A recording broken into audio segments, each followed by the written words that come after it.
Hi, I'm Gianna. And I'm Emily. And this is Booked Up Babes. Woo!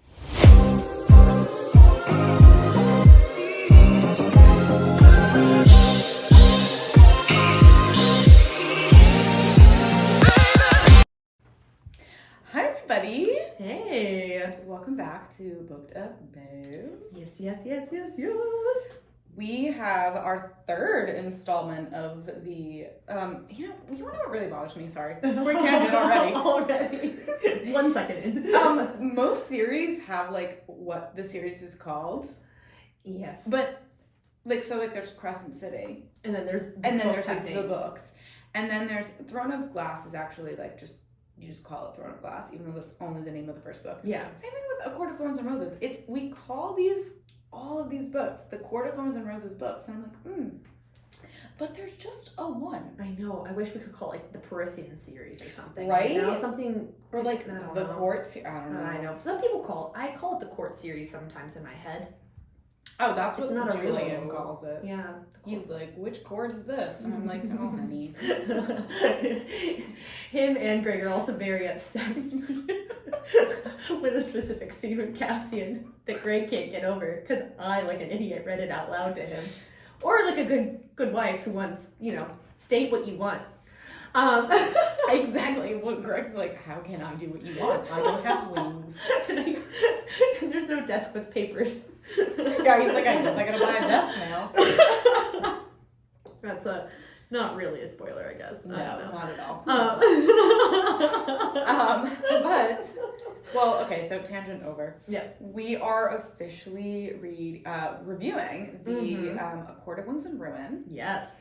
Which I personally, completely underrated book, in my opinion.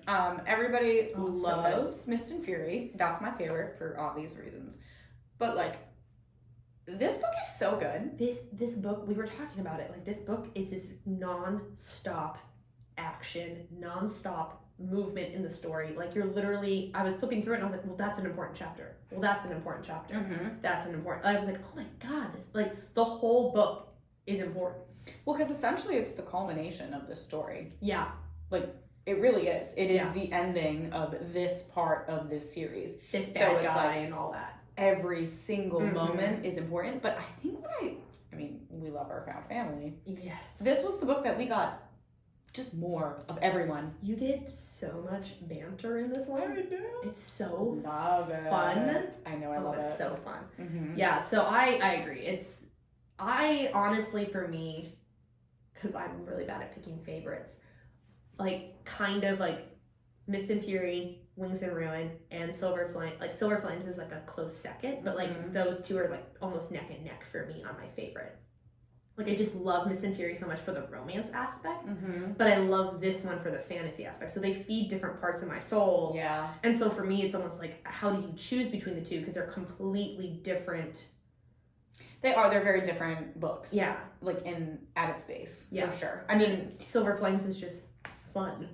Yes. So it's kind of like you had Court of Thorns and Roses and Court of Mist and Fury are the heavy fantasy romance books of this series. Yeah. And then A Court of Wings and Ruin is much more of this is a fantasy novel with still a romantic subplot there. But the first half of the series is definitely romance. Fantasy romance. Mm-hmm. Yeah. And then in this one we get more of that political intrigue and war and just the overall fantasy setup. Yep. And I love it. Yeah. There's so much that happens in this book. Oh my gosh, I know. That's why we had to do a brief debrief. Oh my gosh. Of okay, and then that happens, and then that happens, just so we wouldn't miss. I was skimming this book and I walked to Emily's house today and I was like, okay, time for a YouTube video that's going to break down all the important parts for me. And I'm walking down and I'm like, oh yeah, that's right, that happened. And I reread this book for the fourth time this summer. But I've read so much since then that I'm just I don't know. Yeah, no, it's just a lot. I have forgotten. And it's all good. It's all very entertaining and very well done and very well thought out. And it has... I do have some qualms with this book, but we'll get into those. Ooh, can't wait. Yeah. I'll see if they're my qualms too. I do think that this book could have been a little bit shorter. Yes. It definitely could have been shorter. Am I glad? Am I still loving it? Is this Yeah. a great book? Yeah, but like, do I think it could have been like? It is long. It is. How many pages? Let's check, shall we? Well, yeah, it's near 800, if not 800, right? It has to be. Because when I was skimming it on my, oh, is it not? Is it like 700? 699. Wow. Well, it doesn't, wow. It's shorter than any of the Crescent City books. Oh yeah. I mean, I think the next Crescent City book is almost like 900 pages. Oh God, Sarah. A behemoth.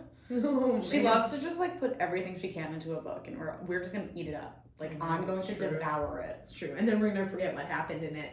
Exactly. Because so much happens. Exactly. It's gonna be fun. But we do have a cocktail. Oh, we do. We do. Know, per usual. This is called the Summer Court Spritz. And it is an Aperol Spritz with a twist. Yes. Hey. We put like this pomegranate juice that's like white orange blossom tea pomegranate juice. It's one of those like really like too many words on one product type thing. Yeah. But it's delightful. It's delightful. It like takes out the bite of Aperol a little bit and like softens it. It's very summery. Yeah, it's very summery. Granted, we are definitely recording this on a very gray day in January. Yes. But ooh, is it refreshing? We're bringing the heat to this room. Hell yeah. Burn It Up by the Jonas Brothers is the anthem to this episode. Oh, I love What Joe a song. Bros. What a song. All right. Well, let's get started on talking before we go on a Joe Bro tangent, because I know we could. We totally could, considering like I went to their concert. And I'm so jealous of you for and I going to their almost concert. brought up, I was like, oh, the red dress moment when Nick is just like, red dress. Oh, sorry. Okay. One more thing though, I did send her a video of this guy mimicking them playing their guitars in 2005 and like how low they hung them. Oh yeah. It's like the mixture of how low they hang their guitars and you know how like their knees just go in, like they're just like the guitar's on the ground and their knees are super bent, like going inwards. Oh my god. You know what I'm talking about. I'm talking about Joe Bros, Demi Lovato, Camp Rock-esque. Yeah. You guys know what I'm talking about. This video is spot on. But anyways, okay. So, A Court of Wings and Ruin. Yes. So it all kicks off with Farrah in the spring court fucking shit up. Oh my god. So she's in there just like pow, pow, pow, pow, like a street fighter. She's so calculated. Oh my god, yeah. So I was saying this to Emily before, you know, if you've read all of Sarah's books, you're always talking about how like badass like Bryce is, how badass like Aelin is. All of her main characters, you're just like, what badass bitches. And then like you think about Farrah, and like I don't feel like a lot of people talk about her in that sense as much, but she is so badass. Yeah. And I think it's because she is more forgiving. And because she like went through this healing process, and she was just like, in order for me to, I think she has the very like, because she was once a human that became like a fae, like I think she has this very like human tendency of like understanding that like, if I want to move forward with my life, and if I want to heal, then I need to forgive you, not for you, but for me. That's a very human tendency. Yeah. And I think that people kind of like, might think that she's not as like cool or strong or as badass as like other female main characters that Sarah writes.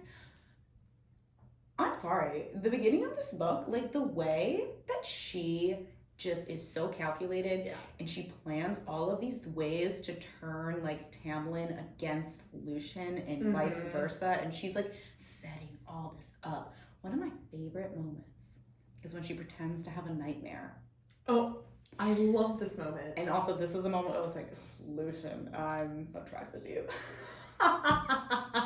He comes in like no shirt on, and she's like, it's just a nightmare, I'm sorry I woke you. And he's like consoling her. Yeah. And Tamlin walks in and he's like, what's going on? And she's like, oh, I was just having a nightmare, it's not a big deal, like I didn't want to wake you. And then like they leave the room, and she like smiles to herself because she knows that she just dropped a scene. Yeah, no, but I love that in that whole section of the book, Lucian the entire time is on to her. I know. I love it. He's just like, He's like, why does this not seem right? He's like, this isn't it. Mm-hmm. And I do love, because you know me, when we read ACOTAR, and I thought Lucian was the original love interest. A lot of people did. A hot second. So, like, when she uses that kind of, like, their friendship and her ability to, like, banter and get along with him against their friendship, I love it. I love it so much. It is very diabolical. And how she turns out leaving the spring court, like, killing those two mofos, and then also crushing oh my god, Ianthe's hand. Ianthe, there we go. Oh, that's her name. Oh my god. Well, so on top of it, another moment that I loved before, like, she ends up, like, leaving when they're in the study, and she's saying to Tamlin, she's, like, sticking up for herself and saying things. She's like, you decide to whore us out to Highburn, and I'm not gonna let, like, this happen. This doesn't happen. And she knows that she's pushing him. And she allows her, she doesn't shield herself when he loses his temper and, like, explodes, and she literally flies. And Lucian's like, what have you done? Like, the fact that she planned that. I know. And she was just like, oh shit, yeah, that hurt, but, like, fuck it. Also, I, like, you miss things when you read. Yes. There were moments, because the twins were feeding her poison. Yes. And Ianthe was also, like, dosing it in her food. And Feyre, there were moments throughout the book before she was told this that she mentioned that she was like, oh, maybe I've masked my powers just a little too much, that they're not showing up for me the right way. And then it comes out that they were actually poisoning her, and she's like, okay, so I guess I wasn't going crazy. Like, this is actually happening. And I was just like, oh, I missed that. Like, the first 3 fucking times I've read this book. And then when you know what's going to happen, you can skim over. Exactly. Yeah. So it was just like, foreshadowing. Yeah. And then even when, like, there was a moment where Feyre was talking to Lucian about, he was talking about, like, the way he was raised. And how no one paid him any mind, and he just, like, did all these things where, like, he trained harder, and he, like, you know, listened to the people of his land and all this stuff. And Feyre sounds like the training of a High Lord. And then what do we find out about Lucian later? He's literally the only son of the Day Court. Tehillian, yeah. And I was just like, foreshadowing. Yeah. Something I just, like, didn't notice until now. But, yeah. That's amazing. But, and all of this happened, like, in the first, like, 200 pages. Oh, it all was like, boom. Yep. Yeah. No, and that's the thing. When I was going back through it, I was like, I kept catching myself reading. And I was like, no. Like, getting just, like, caught up in a chapter. But I don't know, like 160 pages in, I go, oh yeah, a lot. Okay, all that's happened. And then I look, and it's like 15% of the book. Right? And I was like, oh my god. It's just like, here we go. Yeah, like non-stop. Buckle up, baby. We're going for a ride. I think the moment where she takes over Ianthe's mind and she's like, get that rock, smash your hand. I gotta say, so cool. I was so attracted to her in that moment. Yeah. I was like, oh my god. It's really cool. It's so cool. That's why I'm like, I think we forget, like, how seriously strong she is. Her powers were diminished. She had literally been being poisoned for weeks, and she still was strong enough to break into Ianthe's mind and get her to injure herself. And she is just, like, so...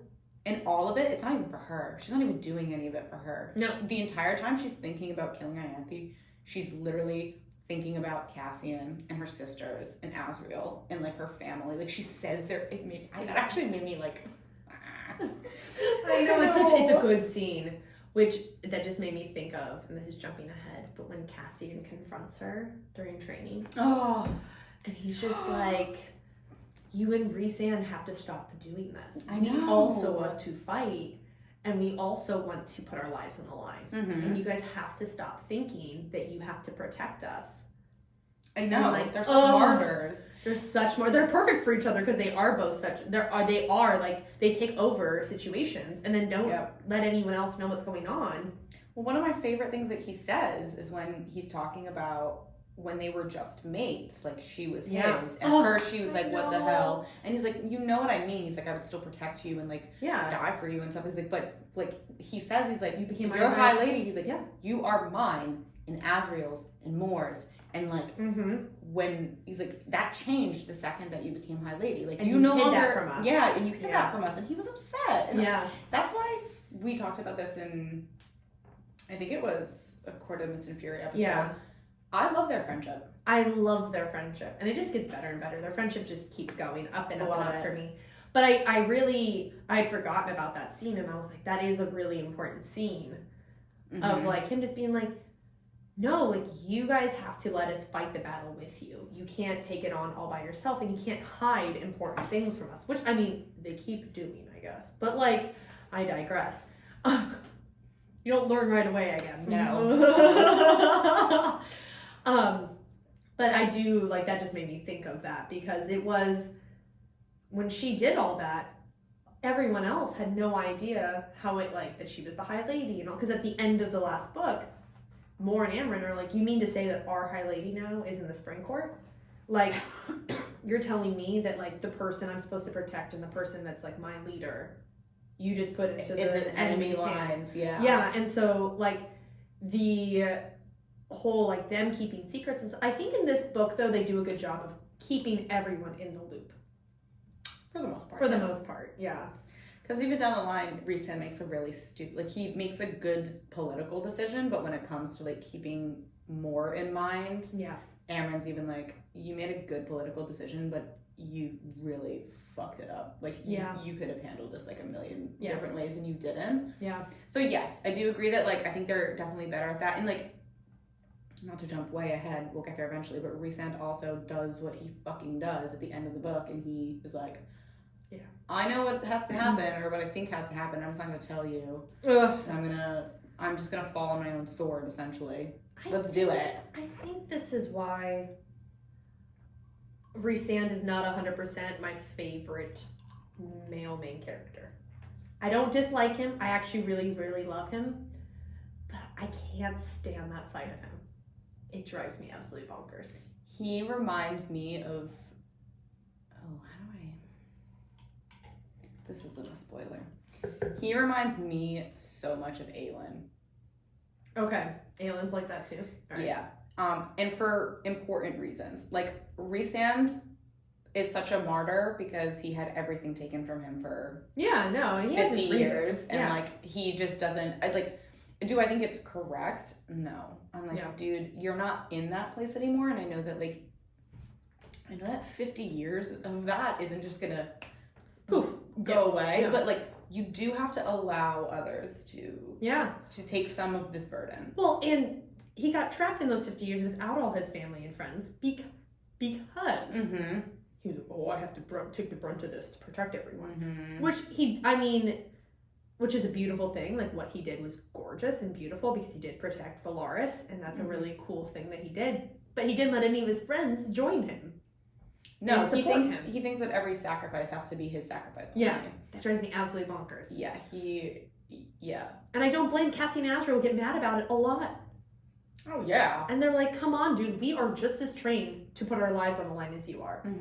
Let us fucking do it. And, like, why are you making us, like, why are we having these positions in your court if you're just gonna do everything on your own anyway? Yeah, you're not gonna step us every step you can. And I'm pretty sure Cassian, like, even says to Feyre, like, Rhys is gonna try to pull something like this, and I need you to watch him real close because he's going to try to make himself a martyr again. So he's a bit of a secret keeper in a way that I don't appreciate. That's why it's a hunt. I'm more of a hunt girl, I think. I think that you're more of a hunt girl for other reasons, for sure. The backwards cap gets me. The Proud Boy backwards cap is just your vibe. I'm like, ooh. I mean, I just think that Rhysand isn't my favorite anymore. I think he was just my first love. Yeah, no, I can hear the thing. In book 2, ooh, oh, insane. A man who lets a woman choose. Ooh, a man who pushes a woman to find her own power. He's great in book 2. And then as the series goes, I mean, he's human. So I actually, I appreciate that Sarah doesn't keep him on the pedestal. He comes off the pedestal as the books go on. Yeah, I think he's human. Or no, he's not human. Not human. But I mean, but a character. I also think it's really important, though, as a writer, to make sure that you allow your characters to make mistakes. Like, yes. If Rhysand was perfect every single second, like, where would be character development? Where would be, like, these moments for him to, like, I would actually be extremely bored if Rhysand was a perfect person. Oh, yes, definitely. Like, he was damn near perfect in A Court of Mist and Fury. Yeah. But, like, that's what Feyre needed. She needed somebody who was going to be exactly what she needed. Yeah. Whereas, like, he makes a few mistakes in the next, like, few books. Yeah. One of them, I think, is, like, way bigger than the others. But, like, even still, it's kind of like, if he was perfect all the time, I would just be like, I would actually be like, you are the flattest character ever. Yes. No, you don't want that in your characters. And it is, and I guess, like, I always say this with, like, other things in life, but the grass is never greener. You just choose the color green you want to live on. Right? Oh. Yeah. I'm going to start thinking that way. Yeah. Because I don't like that saying the grass is always greener on the other side. Because it's really not. No. And whenever people ask me for, like, career advice in the dance world, I go, to be honest, every dance company is going to have its shit. And the grass is never going to be greener. It's just going to be a different shade of grass. And you choose which shade of grass you want to deal with. I like it. Yeah, right? I dig it. And so, like, as male main characters go, his shade of grass isn't my favorite. Yeah. Okay.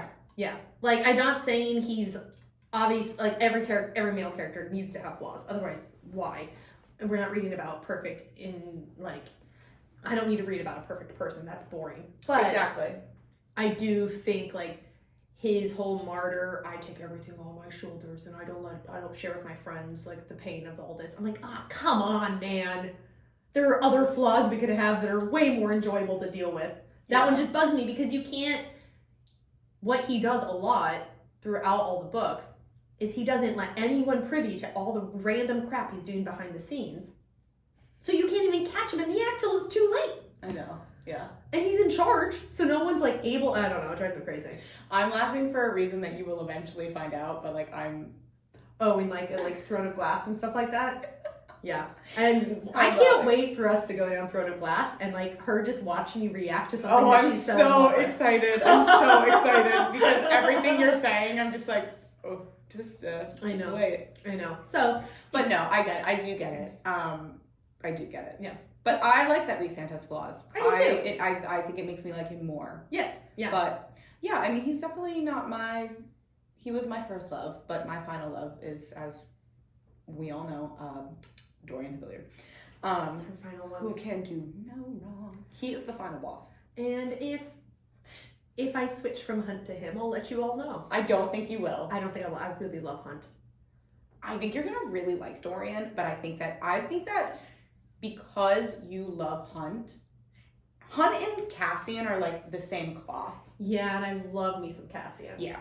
And so the fact that, like, me knowing that you love Cassian and then you read Crescent City and you loved Hunt, I'm like, that makes so much sense. Yeah.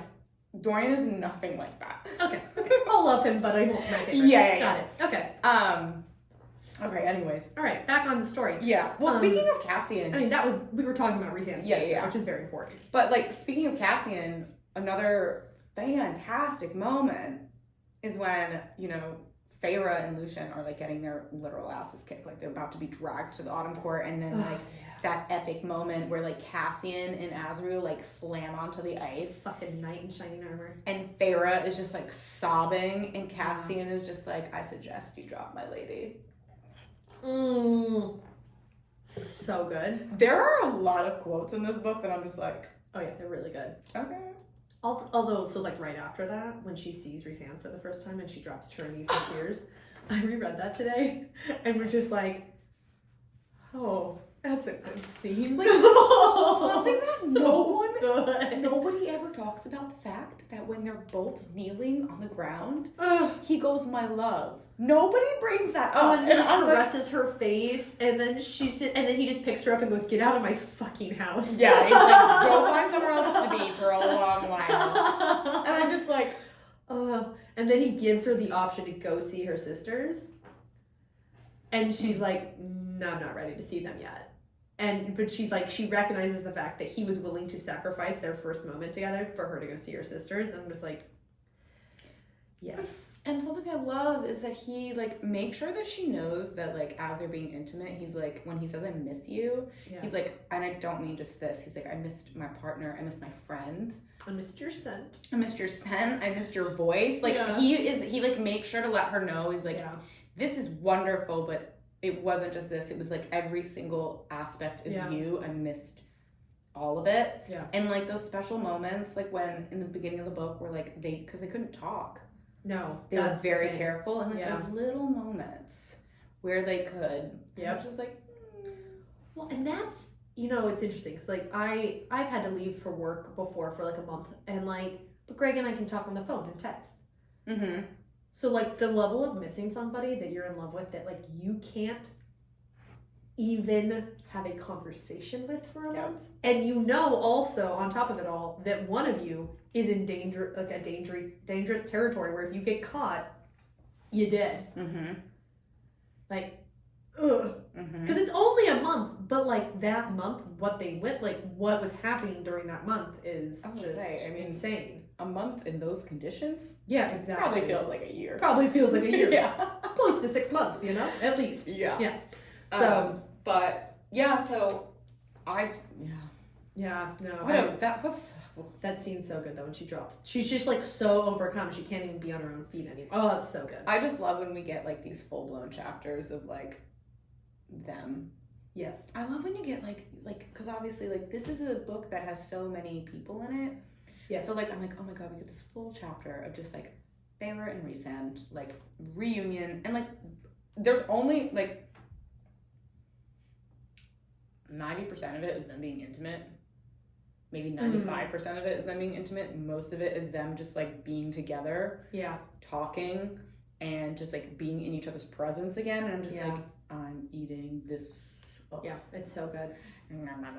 I do really love their relationship in this book. I do. A lot. Yeah. Because I think that Feyre in this book, she's, like, coming into her position, into her power. Like, they're actually full-blown, like, she was healing and becoming who she is now in the last one. And now you've got them here where they're, like, full-blown equals. Yeah. Like, the moment when, I think this was after Feyre went to go see her sisters. Yeah. And it was all of them in Amren's apartment. Mm-hmm. And Rhysand made, like, an offhanded comment about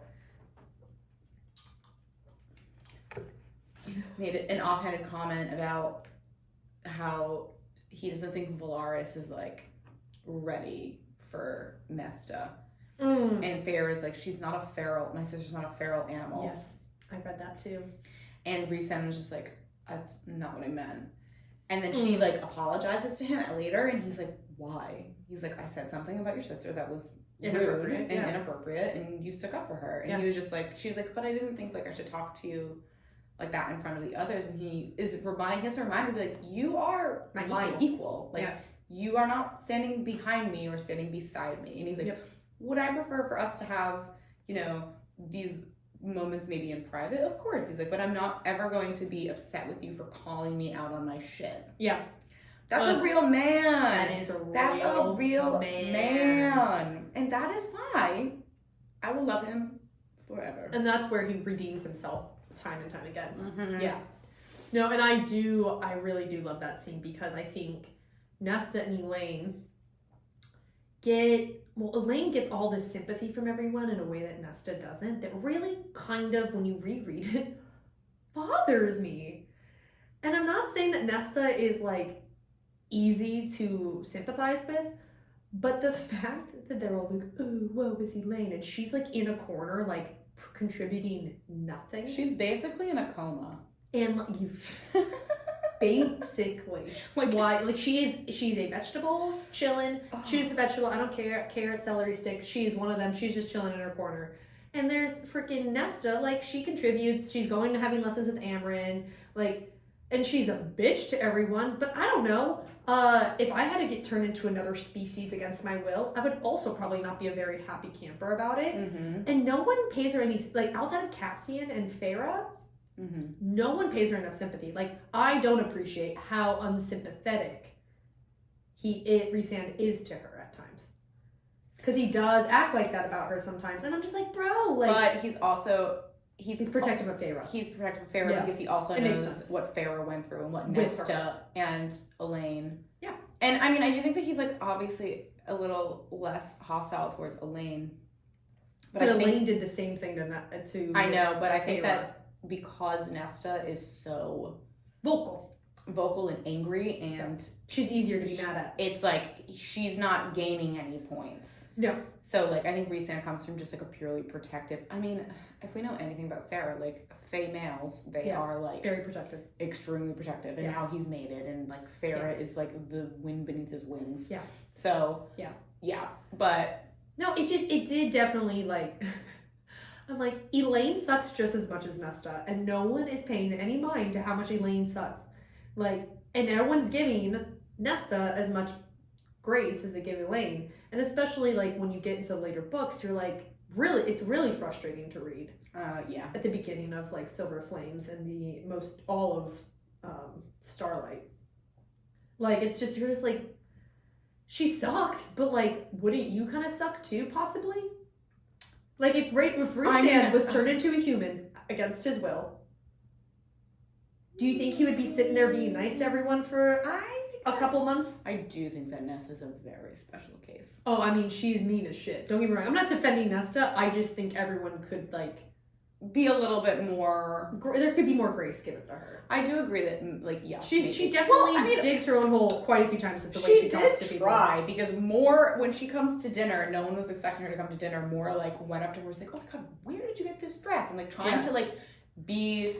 That's true. This person, and Nesta is literally like, unfortunately for you, I don't share the sentiment. And I'm just like, would it kill you to not be a bitch? No, she's definitely a bitch. Don't get me wrong. And I'm just like, these people are trying and you're actively... No, she's not a nice person. Raging against it. So it's kind of like, because even then when Feyre's like, this is happening with Hybern, we need your help. And she's like, fine, I'll do this thing with Aemon, but no, I will not go to the High Lord meeting, and no, I will not speak about what happened to me. And Feyre's like, for us to survive your story...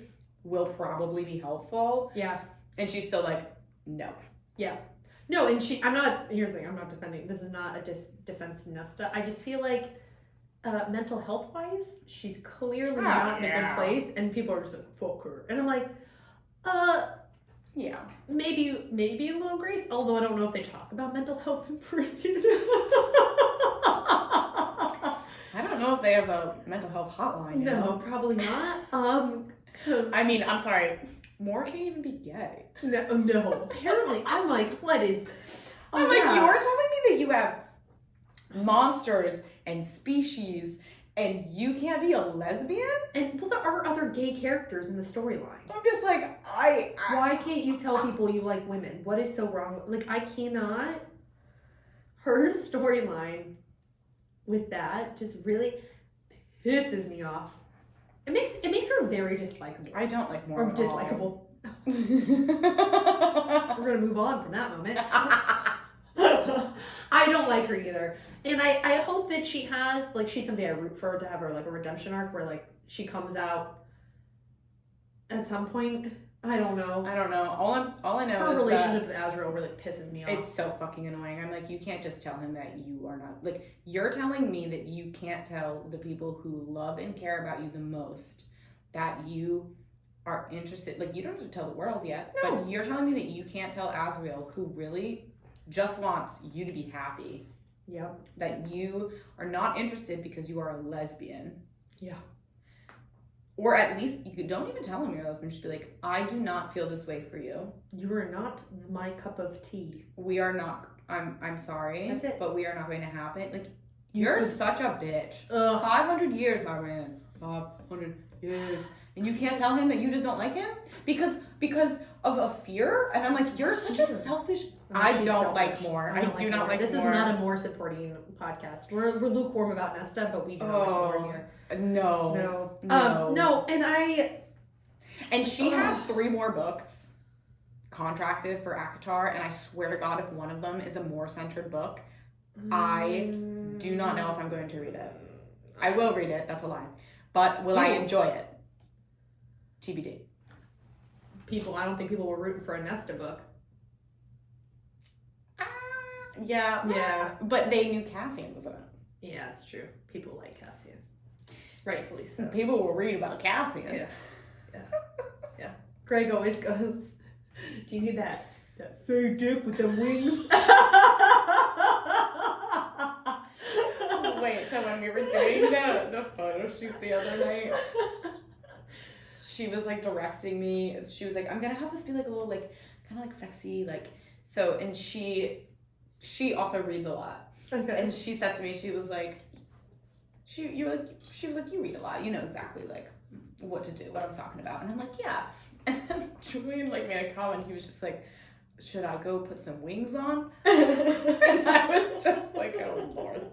Him and Greg love to make fun of us. For I know. They're like, and Greg just loves to make. He's like, yeah, you know, like that, like really abnormally big dick in those wings. Is that what you're looking for? Yes.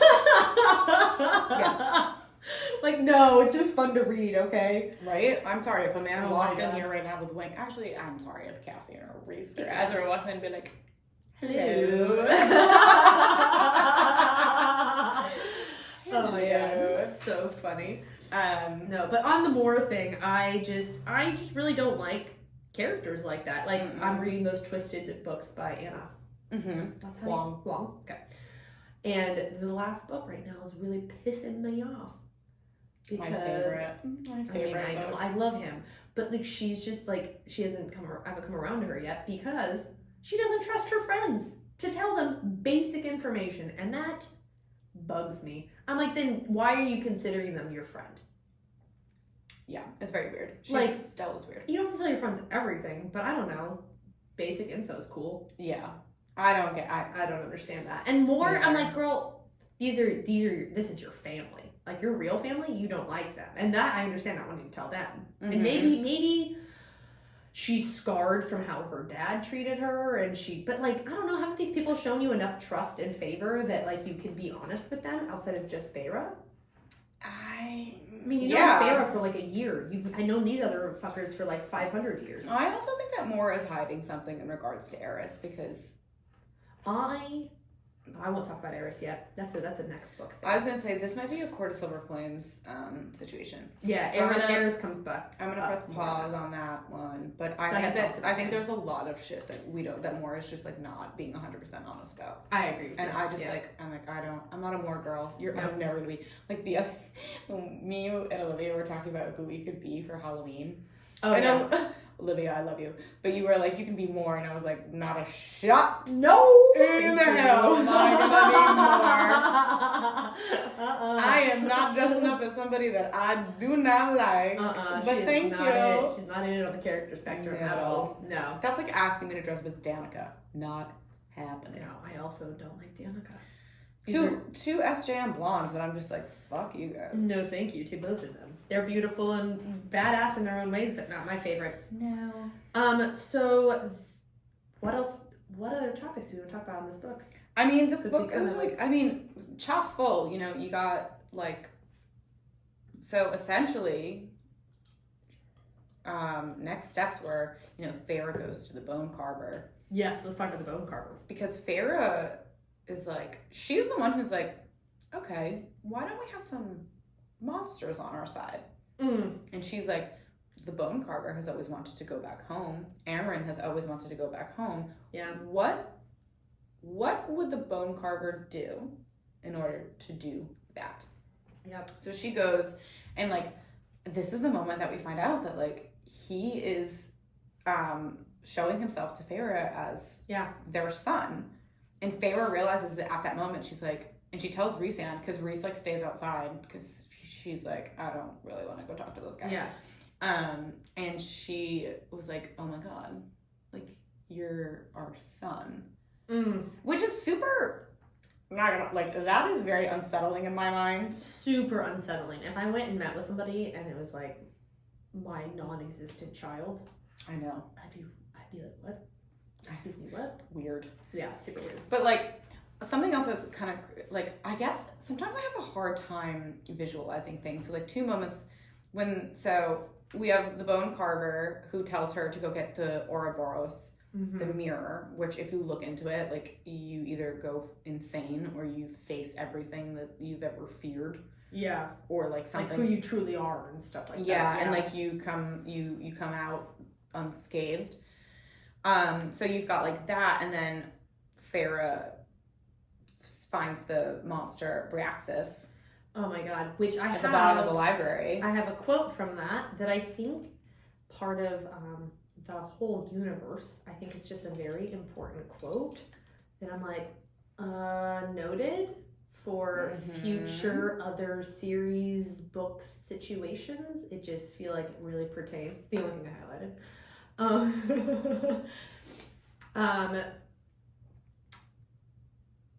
Well, that's not what I highlighted. Never mind. It didn't even get highlighted.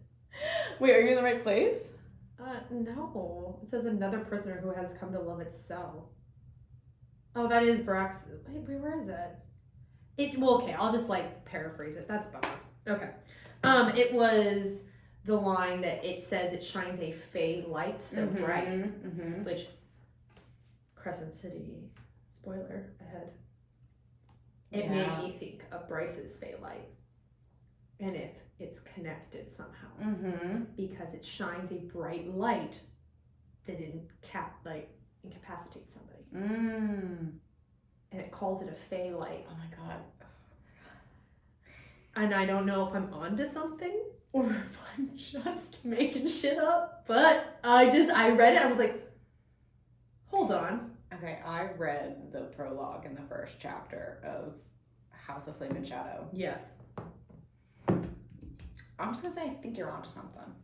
Okay. I think you might be onto something. Okay, so I read that and it was like, I feel like there's a connection between what Bryce is and this, and so yeah. Also, another connection to Crescent City.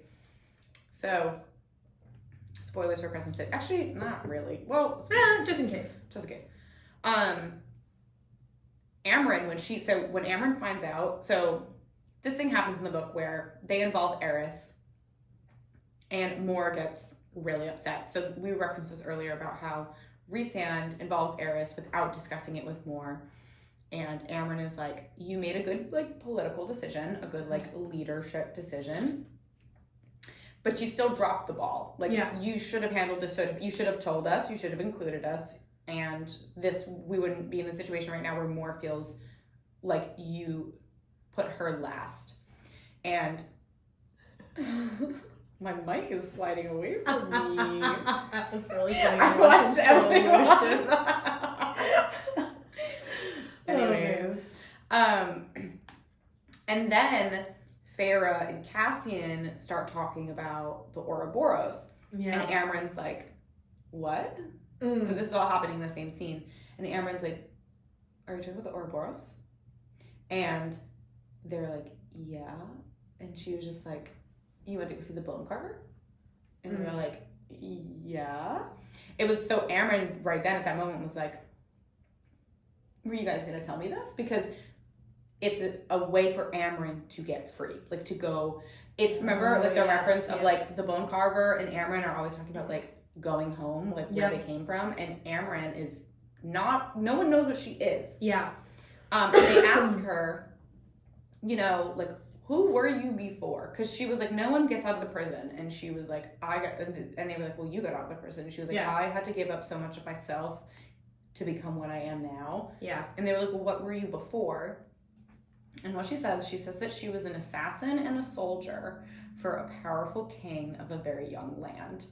And one of the first things that Bryce says, so again, Crescent City, spoiler, major. At the end of Crescent City 2, when she lands in Prythian and she sees Amryn for the first time, one of the first things that she thinks is that she looks exactly like Fury. And what is Fury?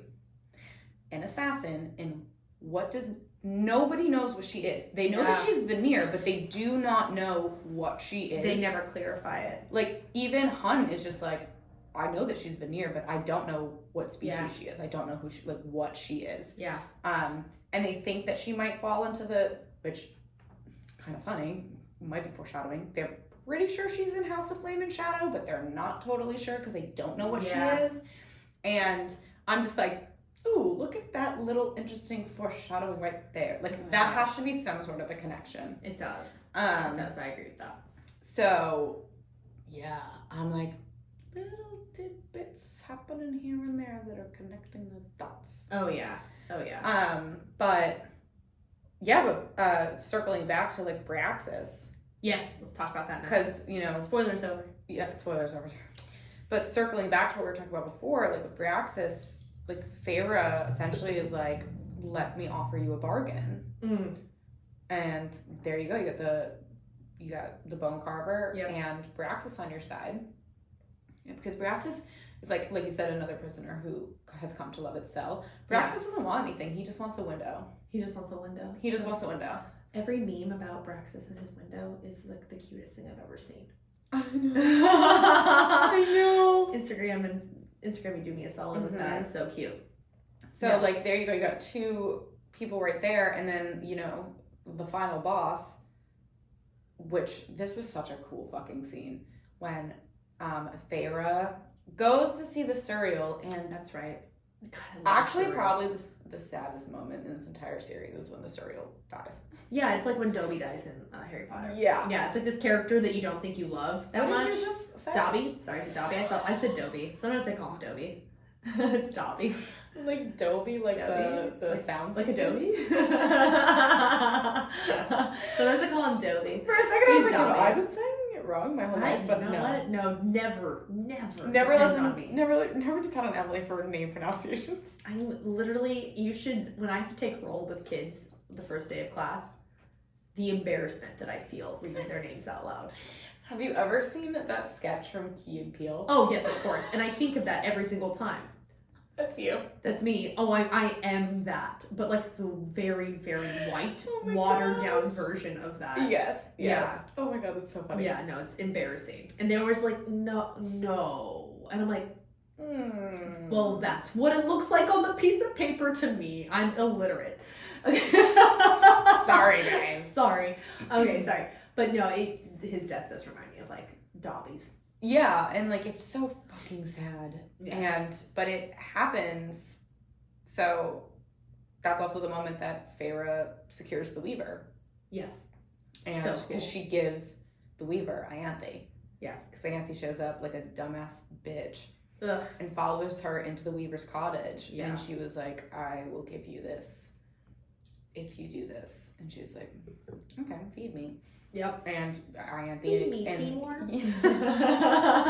Sorry. I can't help it. Oh my gosh. But yeah, so then she's got like, basically, she asked herself, is Rhysand the most powerful being that we have on our side? And then she was like, what if we get the monsters? And no one believed that she'd be able to do it. And she got like all three of them. Badass. Oh, actually, no. Feyre isn't the one who got the Weaver. Rhysand did. Oh, you're right. And then when she shows up at the battle, she's wearing Ianthe's blue crystal on her head. Yeah, she and I'm is. like, yeah! Oh my god. I love when they all show up. Don't they all die? Am I remembering correctly? The Bone Carver. Bryaxis doesn't die, but the other. They don't know where he is. No, he just disappears. And Rhysand is like, Feyre, that's on you to find him. Yeah, that's a you problem. Yeah. But the Bone Carver does die. When Hybern like does a blast of and power. the Weaver dies. And I think the Weaver dies too. Yeah. And they're siblings. They are. Yeah, it's very interesting. And yeah, so all three of the four die. But they kill a lot of people in the wake because the Suriel dies. Suriel. Oh, Weaver, yeah. Well, and the Bone Suriel Carver. was never gonna like be a part of the battle. Oh yeah, that's right. No, he dies before that. Never mind. No, he died. Yeah, he was never gonna be a part of the battle. He does die before that. My bad. Yeah, but three of the people she doesn't. Yeah, 2 out of the 3 are. 2 out of 3. And then Bryaxis is just gone with the wind. Yeah. But I mean, there was like a lot of like surprises in this book. Durian not being actually working with Hybern. Oh, I had. You know me. I love my double agents. I know you do. You do. That's my thing. You know, we can like compile that. I don't know. I'm dancing about it, but like, I love me a double agent. And that was Durian. And he he gave me little like double agent vibes Mm-hmm. when I was reading it the first time, and I was like, I fucks with you, bro. Well, so speaking of Jurian too. He made little comments. Yes. And Early on. I'm also like super interested to see like what happens in the next ACOTAR book with like Jurian, because now you have Jurian, Lucian, and Vasa. Yeah, they have a weird throuple thing going. Yeah. And a part of me is like, Lucian and Vasa? But I don't know. No. I think Lucian and Elaine are actually gonna... Okay, yeah, another thing, like, Lucian finally gets to spend time with Elaine. Yeah. And she says this weird as fuck. She says weird as fuck things the entire book, because we find out that she's a seer. Yes. That's about all she's good for in the whole book. Essentially, like, wet blanket. Yeah. But there's this... She, like, says to Lucian, I can hear your heart beating through the wall at night. Can you hear mine? Oh, yes. That's one of the weirdest fuck things she says. Then they're like at breakfast and Cassian's literally like just reaching over to grab like a muffin. And Elaine just looks at him and he's just like, she's like, your wings were ripped apart and shredded. And he was like, ha, yeah. Reenacted that. He's like, yeah. And then he's like, gonna take more to kill me though, Elaine. And she literally is like, no, it won't. And I'm like, it's fucking breakfast, girl. Like let it go. Why are we? And like, she's so annoying. She's intense. But what I will say, I don't dislike Elaine, but I don't care about her. She has not given me a reason to care about her. And literally, we don't know anything beyond her seer whatever beyond this book. It never fucking comes up again, which I find very weird. It's true, it only comes up in this book. It only comes up in this book, and I'm just like, maybe in future books, I don't know. But the one thing that I do like about Elaine, and I am not an Asriel and Elaine girl. I do not think that that's... We don't ship them here. I do not find that happening. That's not my ship. But what I do really like about Elaine in this book is not really about her, but it's kind of what she does for Asriel. Like, we get to witness Asriel being, like, a softer individual around her. Like, every time she has one of her weirdest fuck episodes where she just says, like, I see twin ravens. One black, one white. And literally no one knows what she's talking about. Everybody's like, what are you talking about? And then when it happens, like, oh, she predicted the future. And it's like, yeah, but, like, it's useless. She's useless. I want her to be useful, but now she's useless. I think that I liked the moments with her and Asriel, because whenever she had one of her moments, Asriel would kind of like grab her by the arm and be like, let's go outside to your garden. And like there was a moment where Feyre was talking to Rhys and she was like, why not them? And they're sitting outside and Elaine is literally just like staring into nothing with a cup of tea at a table. And Asriel's like on a lounge chair next to her, just like flipping through reports. Like essentially they're just like sharing space. Yeah. Which is beautiful. Which I really liked. Yeah. And Feyre is even like, why not them? Yeah. Like why did the cauldron not choose them? Yeah. And I think, you know, down the line, I think Asriel kind of asks himself like that question as well. Yeah. But in the same breath, like something I would dislike is if all three of them ended up with all three sisters. I feel like that would be so cliche. I just don't like it. I just feel like, let's change it up a little bit. Plus, I fucking like Lucian. Everybody, do you want to, like, I was having a conversation with someone the other day who brought up the Lucian and Elaine, like, not actually being mates. And I'm like, oh, because there's a theory that, like, Tamlin is actually her mate. Because of, and I'm like, no. And beyond, like, the reasons why the answer is just no. Yeah. Lucian literally tugs on the bond. He does. Like, it's there. She feels it pulling on her ribcage. Yeah, so I'm just like, no, the mating bond is there. Yeah. And I'm just like, so no. And also, like, it's not in this book. It's actually a bonus scene. This isn't any spoilers either. It's just a bonus scene with Asriel. Have you read this? I have not. I haven't cared to. It's not a major spoiler. But basically...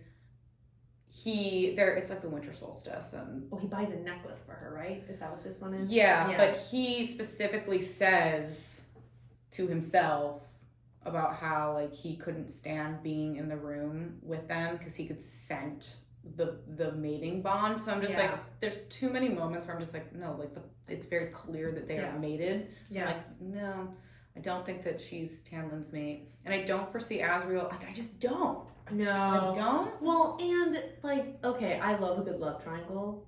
That's why, you know, I fucks with like Vampire Diaries and things like that. I love a well-written love triangle. They can be written really poorly. Mm-hmm.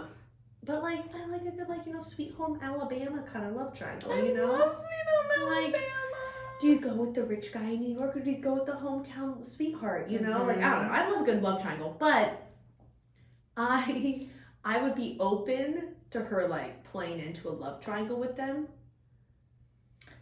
But I'm not also like, no, like. But I feel like you can't have a love triangle with two mated people. Because the territorialness is just like too much. Unless. Yeah. And like.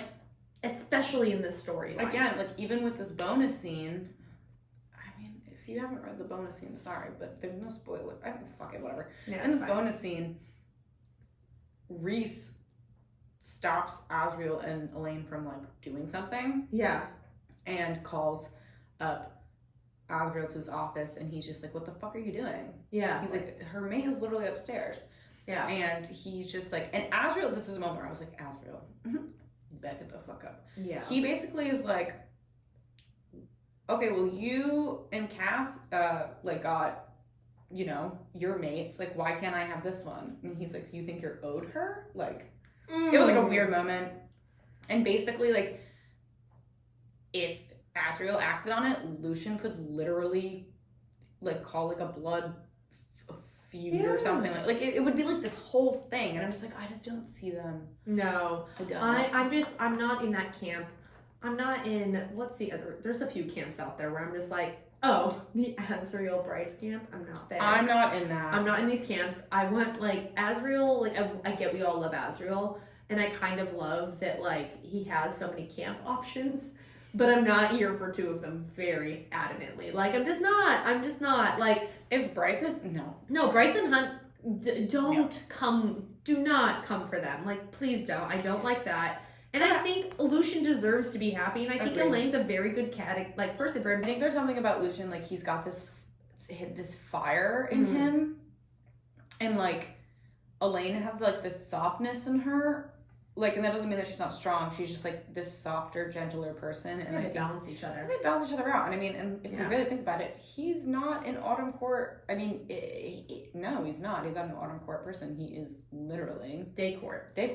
Which, and it's okay. Then that does connect it, because she is somebody who needs sunshine. Because remember, she goes, take me out to the sunshine. Mm-hmm. There we go. There's the connection. Mm-hmm. But he feels more connected to things that he's not from. Like, he feels more connected to the Spring Court. He is from the Day Court. Like, those are things to me that, like, really scream there probably could be, you know, like in the way that Feyre, you know, saw the night sky, like, felt connected, was born on, like, winter solstice and is connected to, like, evening.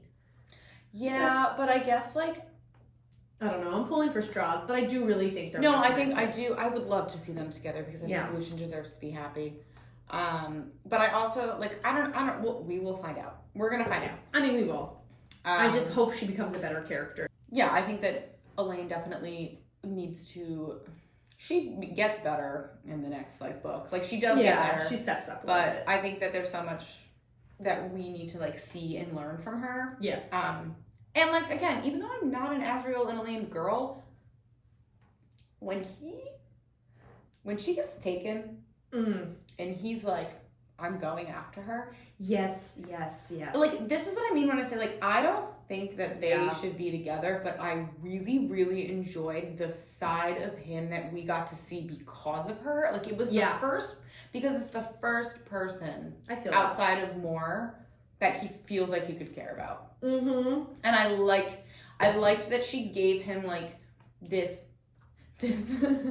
like, this feeling, like, this purpose outside of Moore. So yeah, like, I don't know, we'll see. I mean, he obviously is still feeling certain things for Moore, because I know he's still. We haven't even cracked the High Lords meeting. No, let's crack that. Yeah, crack the egg. Yeah, I mean, the biggest part of I think honestly the biggest part of the book, outside of the battle. The battle. Yeah. I loved everything about this Oh, movie. it's such a great such a great part of the book. Mm-hmm. I love how like no one fucks with Tamlin in so many ways. Oh yeah, I mean he's no offense. Actually, no full offense to you, Tamlin. You suck. You're such a pussy. You're such a pussy. He's the Full offense. worst. Full offense. Yeah, no. And like, oh my god. You took my wife from me. Get out of here. So, peak moments. Let's talk about them. Yeah. Number one. Okay, so one thing that I do love, I love that Feyre essentially is like, maybe it's time to show the world like who you really are. And I Rhysand love that. is like, maybe you're right. And he goes in with his wings out. Yeah. And he literally like he's just himself. He's not like the cold, calculating person that he thinks he should show everybody. Yep. Like he literally just goes in and he's like, I'm gonna be me. Yep. Highlight number one. Highlight number two. Feyre decides that she's actually not gonna not show her powers. She's gonna be like, nah, fuck you guys. I'm gonna show my powers. Yeah. And then I love when she was like, I did not take anything from you.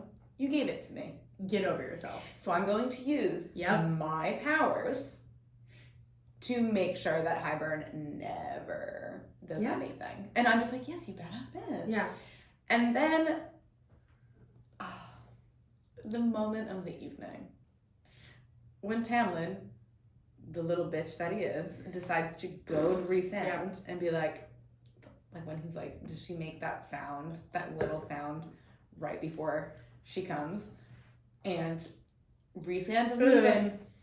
Feyre's waiting for Rhys to say something. Yeah. But the person who opens his mouth is Asriel. Yes. And he says, be careful how you speak about my high lady. And that's also the moment that Tamlin finds out that Feyre's high lady. Yes. And he basically is like, oh, it wasn't enough to stand by my side. Like, you had to, like, blah, blah, blah. And that's the moment that Rhysand's just like, I'm just going to take away your ability to speak. Yeah, because you're a little bitch. Yup. Yeah. And that was such a fucking amazing moment because he's just like, if I wanted to slice into every single one of your minds and kill you all, I could do that. I could do it. I'm the most powerful out of all of you little bitches. Mm-hmm. He's like, but I'm not. So why don't we have like an actual discussion, like adults? Yeah. And Tamlin, you can either shut the fuck up or I will do it for you. Yeah. Well, and it is kind of like in Iron Flame. Spoiler for Iron Flame, when she's like, the thing he does with his fingers. Thanks. Yes.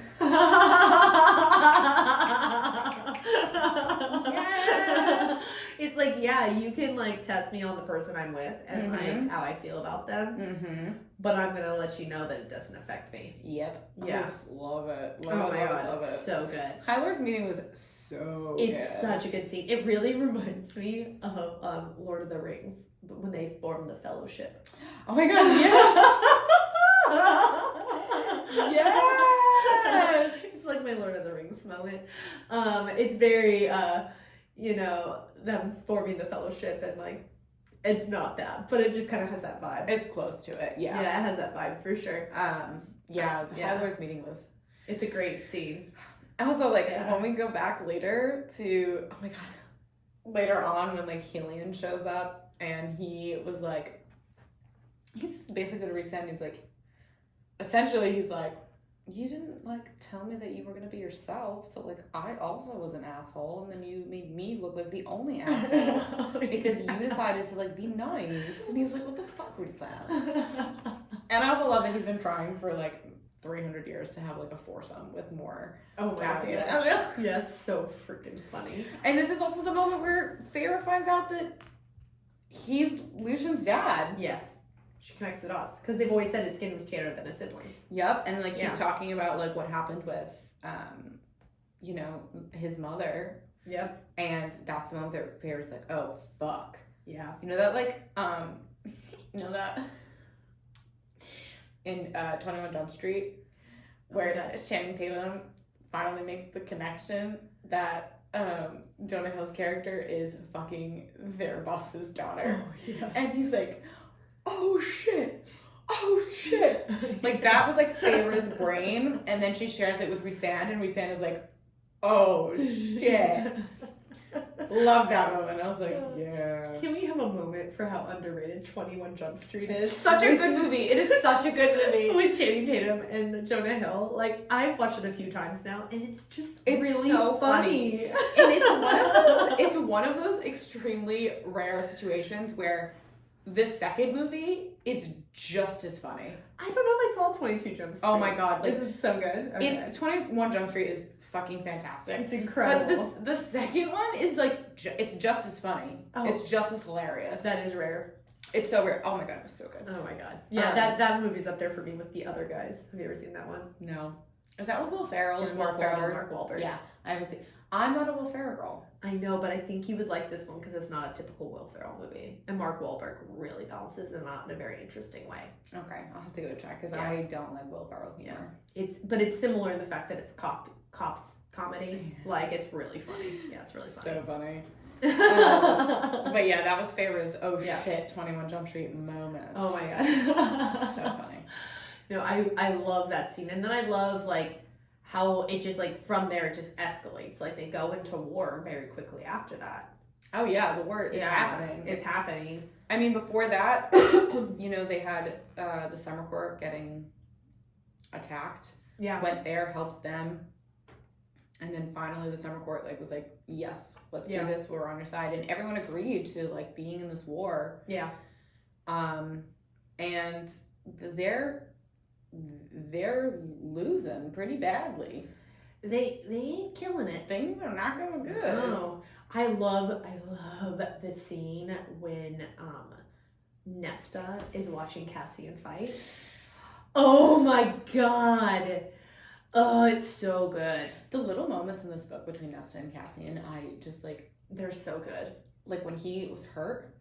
Oh my god, she freaks out. And she comes, she walks into the tent and she's like, you're hurt? Yeah. And then she's like, how do I do it? Like, what do I do? And he's just staring at her as she's fixing his, and I'm just you can just you can literally feel it. Every single moment between them, you just feel it. Feel it. Feel it. What is the line that she says when he's very injured at the end?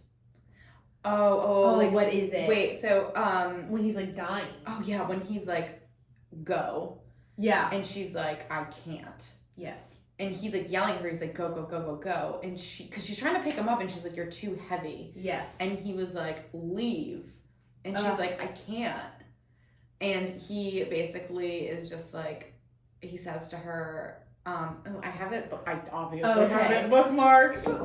While you look it up. In one of these. Oh my god, one of her many, many tabs. She's a tabber. I am a tabber. Which, and as we can speak to that scene where the dad shows back up and lightly redeems himself, barely. I'm not gonna lie to you. That was the worst. I'm sorry. When their father showed up with the fucking ships, I actually was like, that, you gotta be fucking kidding me, right? I was like, this feels stupid.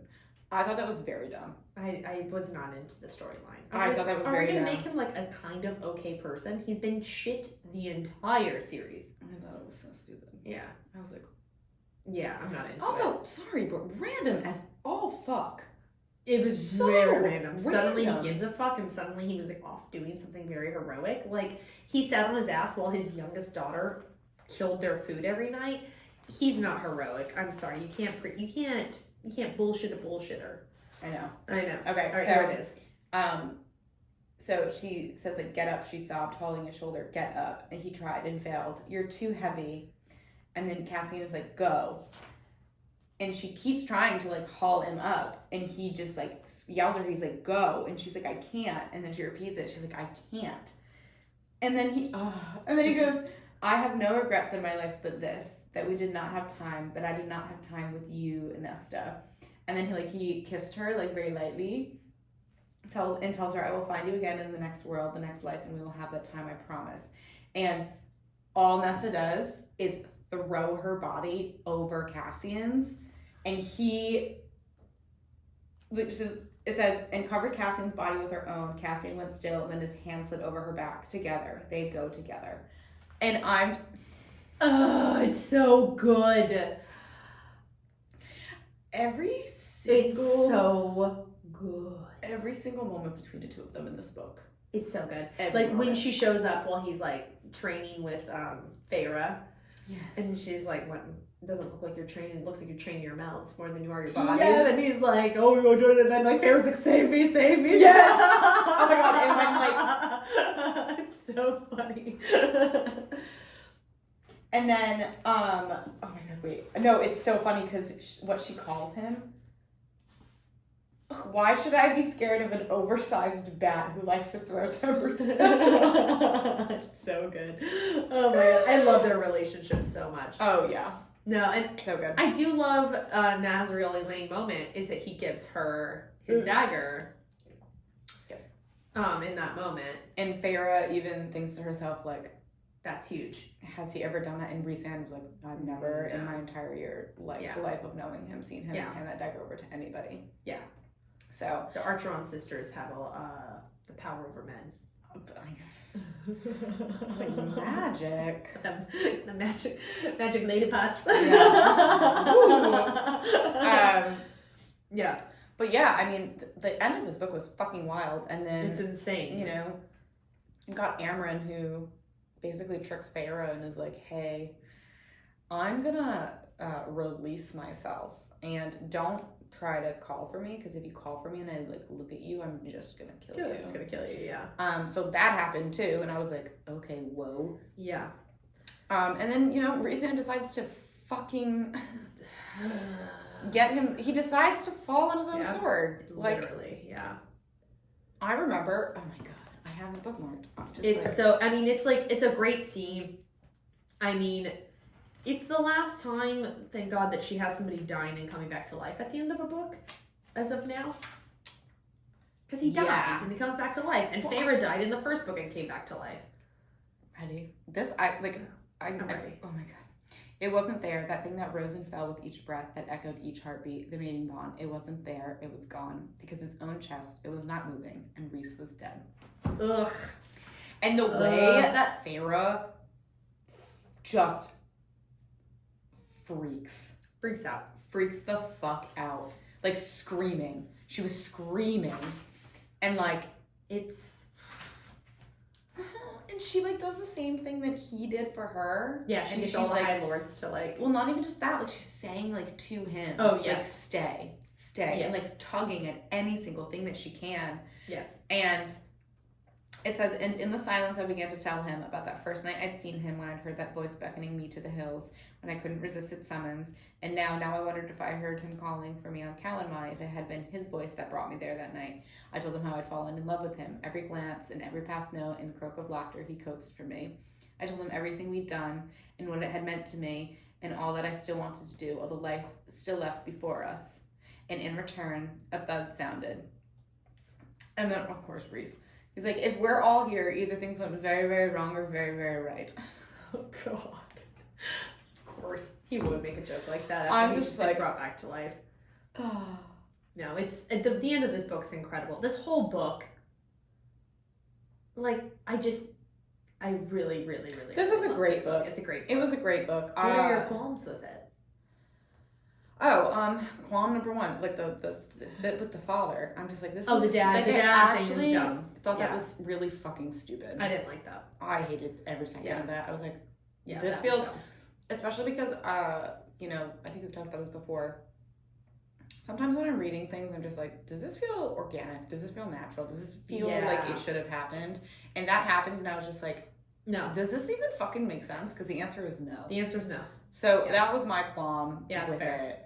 I think that's really my own, that, and it could have been a little bit shorter.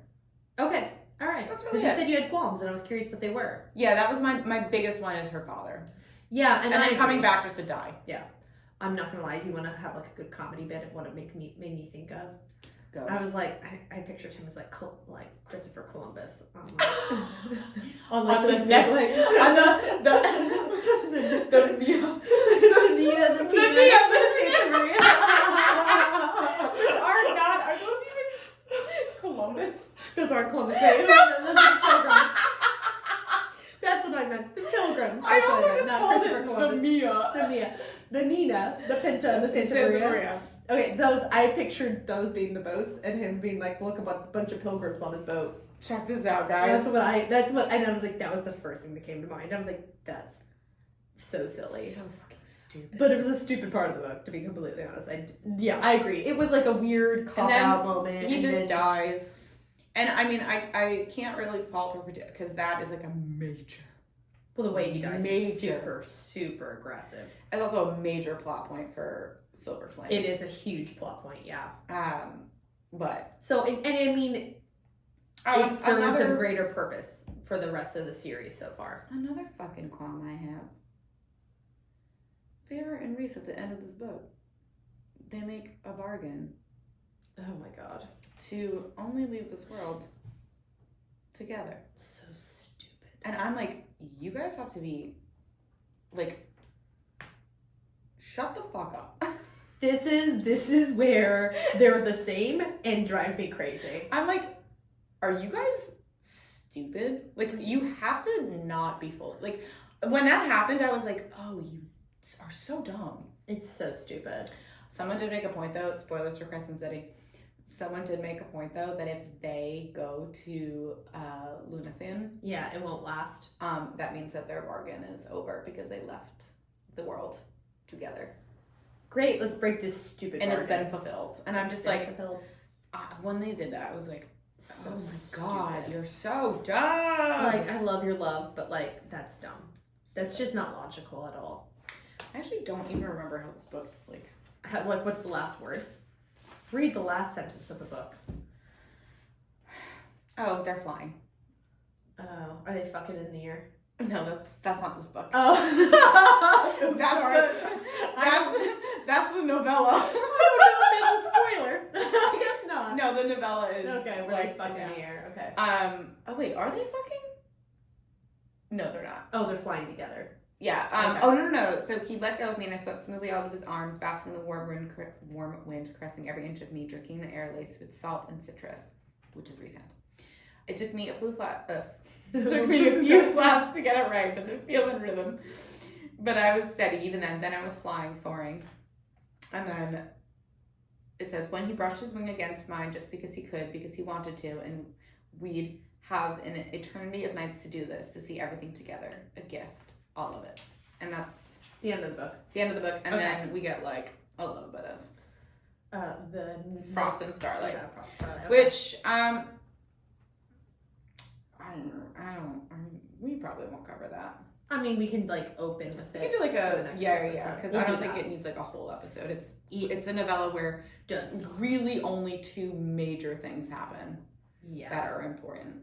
Yeah, when I read it, I didn't realize it was on my Kindle, and I didn't realize what it was. I go, wait, that's the end? Yeah. Okay. Well, do we want to rate this? Let's rate this bad boy. Okay. I forget what the rating system is. Okay, so we have our sexy meter. 1 to 5. 3.5. Yeah, there's not a lot in this one, huh? I'll give it a good 3. There's a little bit. I do have a bit of an issue with some of their sexual moments. In this one. Yeah. Like the fact that there's literally a moment where she's talking about how she's blocking out the cries of the wounded as she basically gives Brisand oral. And I'm just like, oh. Okay. Yeah, it's a 3 for me. Romance. I would give this like a 4.5. Yeah, I was gonna say 4.2 because I really like the building romance of Nesta and Cassian. I think that there was a lot of moments in here that were quite romantic. Yeah. I mean, and again, I'm not an Asriel and Nesta person, but I think that there were a lot of moments Asriel and Elaine person. Yeah. But I think that there were a lot of moments in here where like just like sweet, tender moments that were nice. Yeah. Nothing with her and Lucian was nice yet. No, the only thing that was nice was when he was leaving to go to the human lands. When he left. No, and she came down the stairs and it seemed like she wanted to say something more to him and she just like didn't. That's true. So. Okay, overall rating of the book. I give it a 4. I was thinking about like a 4.7. I really like this book. Yeah, I'd give it a maybe I'll give it like a 4.3. Yeah, okay. I really like this book. I'm a tough cookie. Yeah, and I think you just really like the second book. That's my book. Yeah, it's your book. That's your baby. That is my book. Yeah. But I do love this book. Yeah, Like it's a good book. So, Well, yeah. I guess that's all. That's all, folks. Right. Sorry. That's all, folks. Oh my god. We're gonna do a Porky Pig. Oh my god, I can't talk. Okay, it's fine. We're gonna do our normal. Yes, goodbye. okay. That's all. And we'll see you next time. Bye.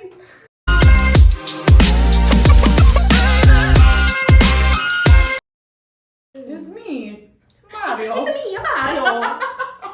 I got my little notes that I like, my literal chicken scratch from last night while I was balls deep into my consciousness. Oh my god, I'm just ready to respond to your notes because I did not do my homework as well as you did, as per usual.